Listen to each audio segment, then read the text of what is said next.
La noche es fría y en las calles desiertas se repite un patrón familiar. Una tarjeta, un número de teléfono y una oferta tentadora. Pero detrás de cada invitación hay algo más oscuro, más retorcido. El juego ha vuelto y esta vez no será igual. En esta nueva temporada, las máscaras esconden más secretos, los desafíos son más crueles y la lucha por sobrevivir se convierte en un acto de pura estrategia. Aquí nadie es completamente bueno ni completamente malo, y cada decisión puede ser la última. Hoy, en este canal, nos adentraremos en los misterios de la temporada número 2 del Juego del Calamar. ¿Qué hay detrás de las nuevas caras? ¿Qué secretos guarda la organización? Y sobre todo, ¿quién será capaz de sobrevivir a esta macabra danza de poder y desesperación? ¿Estás listo? La segunda temporada ya ha comenzado y nadie está a salvo.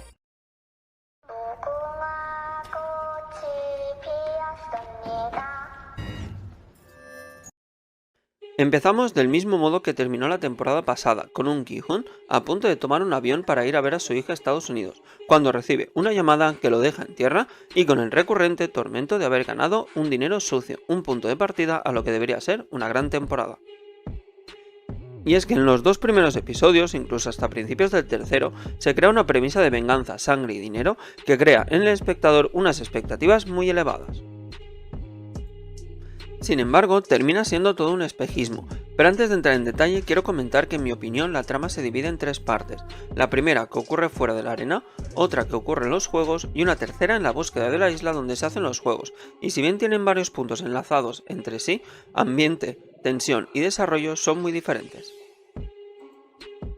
Para comenzar tenemos los dos primeros episodios, en los que vemos a Gi-hun en una eterna búsqueda de 2 años del llamado vendedor o reclutador, un hombre vestido de traje que busca personas desesperadas y con altas deudas para darles la oportunidad de ganar una gran cantidad de dinero en los Juegos del Calamar. Y con ese objetivo, Gi-hun, después de quitarse un chip rastreador y abrir un motel, contrata a un grupo de criminales para que encuentren al vendedor y de este modo poder llegar al organizador de los juegos y desmantelarlos. Tras una larga búsqueda, lo encuentran y ahí se encuentra una de las escenas más impactantes de toda la temporada, sin lugar a duda. Si bien el ambiente del encuentro de ambos en la primera temporada tenía una tensión escondida, disfrazada de sonrisa en el vendedor y de desesperación en Gi-hun, en este caso toda esa tensión se desata en un juego a vida o muerte en forma de ruleta rusa. En un final de primer e inicio de segundo episodio envuelto en la melodía de Vinchero, el débil se vuelve fuerte, mientras que el fuerte se debilita en dos actuaciones increíbles dignas de dos grandes actores como son Kong Yu y Lee Jung-jae, en los que termina sintiendo lástima por ese personaje que tras una máscara sonriente envía a la gente a una posible muerte y termina sintiendo un cierto temor a esta misma muerte. Irónico, ¿verdad? En estos dos primeros episodios, incluso parte del tercero, la tensión, la oscuridad envuelta de una lluvia constante, la desesperación e incluso en ciertos momentos la locura, muy típicas del llamado cine noir, se apoderan del espectador haciendo que no pueda quitar los ojos de la pantalla pensando que si esto empieza así, la temporada puede terminar en locura. Pero como digo, termina siendo un espejismo. Y es que tras esto, Gi-hun pide al líder volver a los juegos con la promesa de que, si termina ganando, se terminarán los juegos, a lo que el líder le responde que esto no lo deciden ellos, y que debe ser la sociedad misma quien decide. En un guiño a los tiempos actuales donde una gran mayoría de cosas está supeditada a la valoración social. Si la sociedad demanda estos juegos, ¿para qué vamos a terminarlos? Pero justo en ese momento es cuando vamos a la segunda parte de la trama, los juegos. Los juegos en sí son un poco más de lo mismo, aunque esto lo detallaremos más adelante. Un grupo de personas con deudas enormes que les están dejando sin opciones de vivir y que buscan en estos juegos poder pagar esas deudas. Un argumento que parte de lo ocurrido de la primera temporada, aunque con algunas pequeñas variantes. Dejando de lado los juegos, que siempre son interesantes, para mí la trama termina siendo repetitiva, predecible e incluso en algunos momentos tiene falta de ritmo.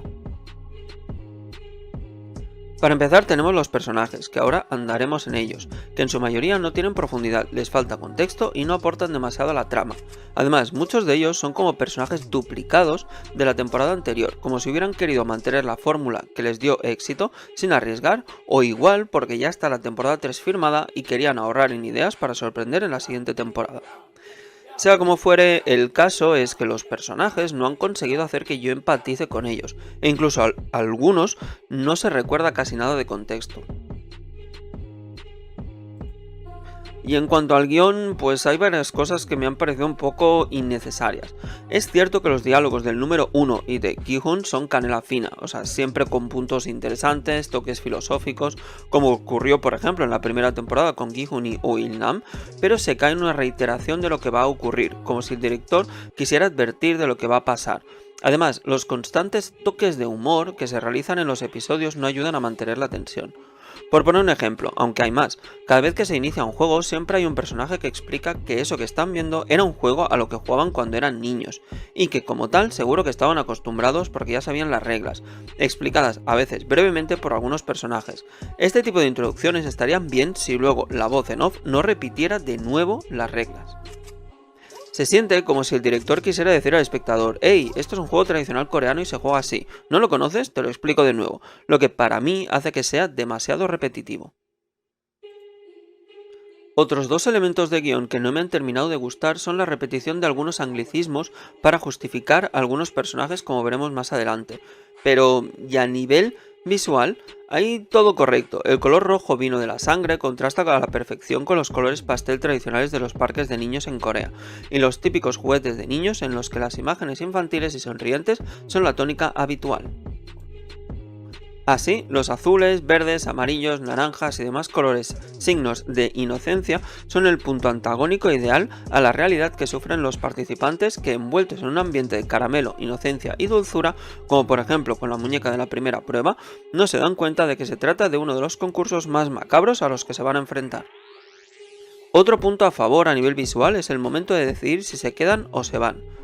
Pues sí, este es otro punto a favor, porque mientras nuestra mente puede asociar una X roja a algo negativo o una O azul a algo positivo, la serie juega con nuestra mente, y en realidad el significado de cada una es el contrario. Y es que la X presentada en la serie significa seguir viviendo y dejar los juegos macabros, mientras que la O tiene el significado de seguir jugando en los juegos y la posibilidad de morir. Es decir, mientras que nosotros pensaríamos en la X como eliminado y la O como salvado, en este caso funciona al revés. O significa muerte y X significa vida. En cuanto a los episodios de los juegos, la verdad es que más allá de la diversión, entre comillas, de las actividades en sí y algunas rencillas que no terminan demasiado bien entre los jugadores, no hay mucho que destacar. Las actuaciones estelares del número 1 y Gi-hun son lo más importante, mientras que la trama de una de las guardias, así como también de algunos concursantes, por ejemplo, muy sobreactuados como el caso del número 230, el 333 o el 100, entre otros, se diluyen como azucarillo. Y aquí llega el segundo punto. Con todo este contexto, el final de la temporada termina siendo todo un despropósito, como si en el momento de escribir el guión no se hubieran dado cuenta de que les faltaba solo un episodio para terminar y hubieran decidido meterlo todo en un capítulo.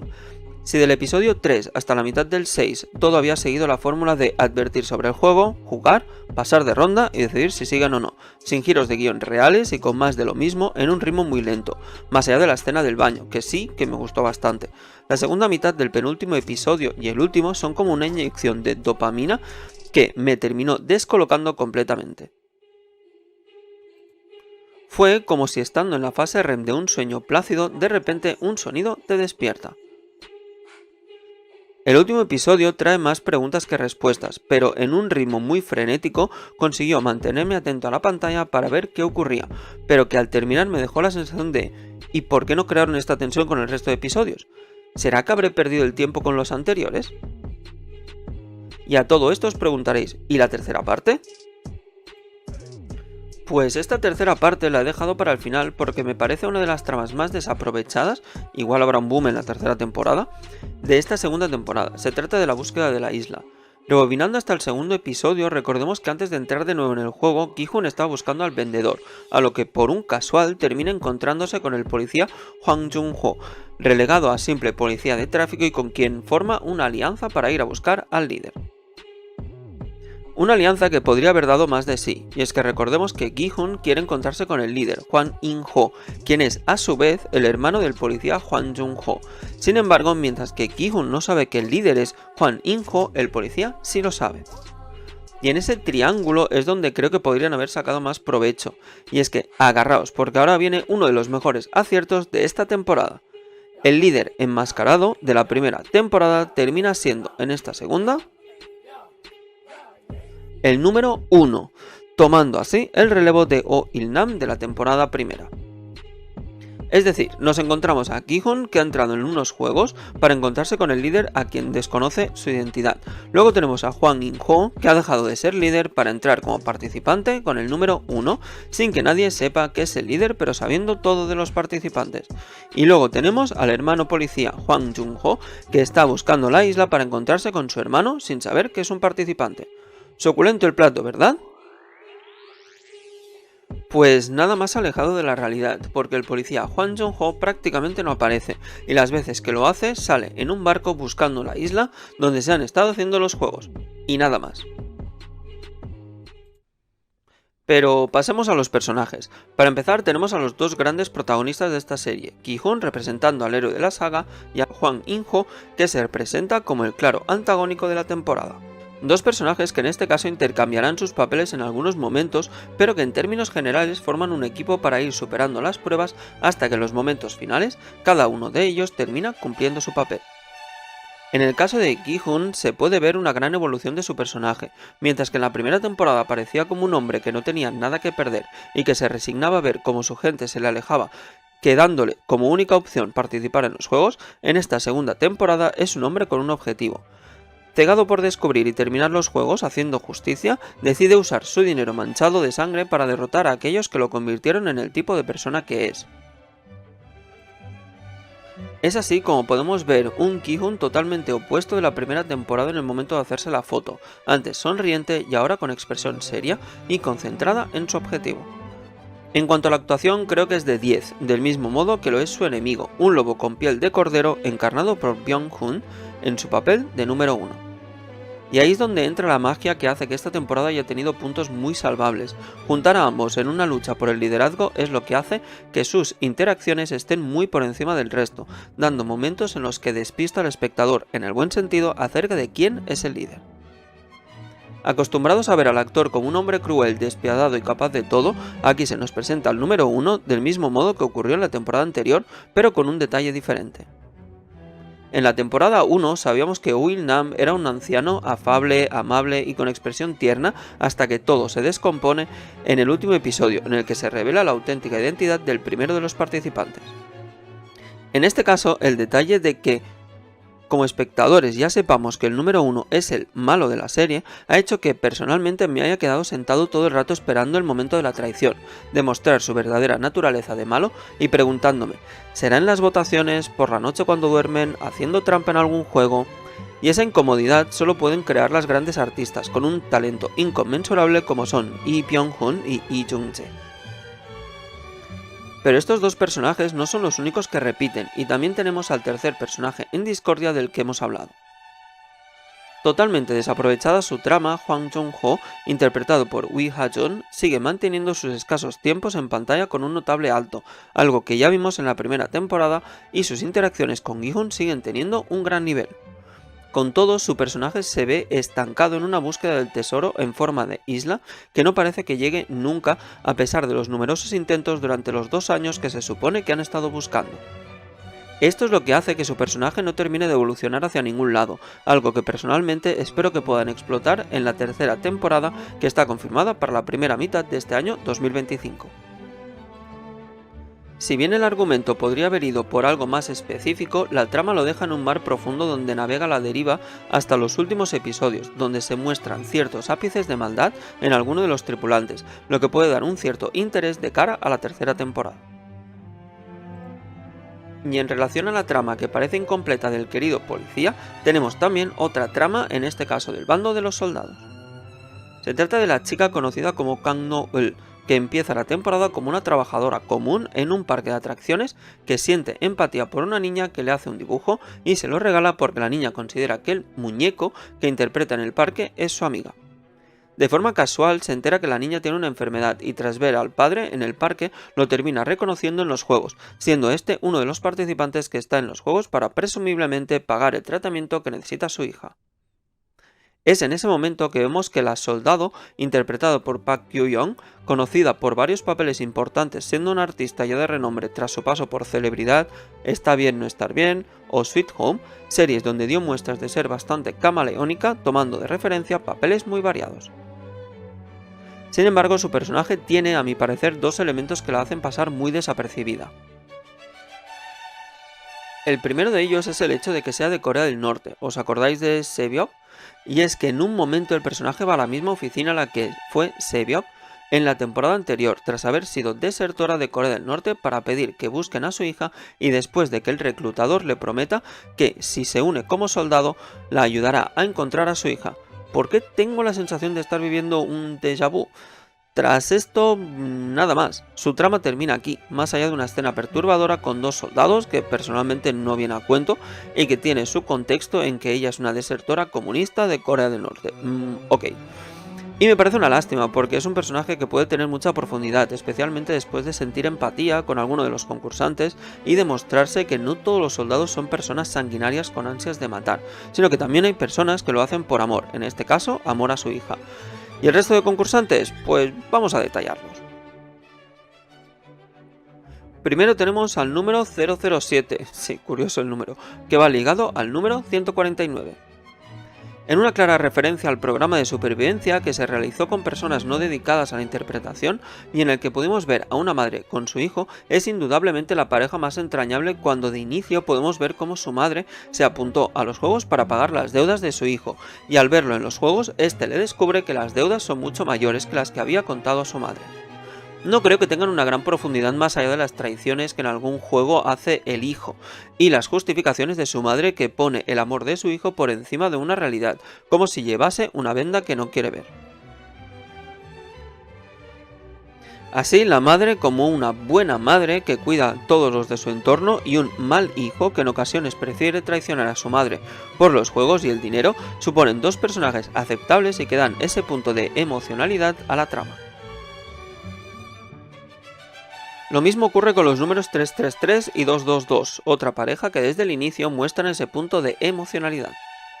Por un lado tenemos al número 333, que es un chico que por culpa de las inversiones en línea ha perdido una gran cantidad de dinero, siendo esa la razón por la que está en los juegos, y que se sorprende al ver a la participante número 222.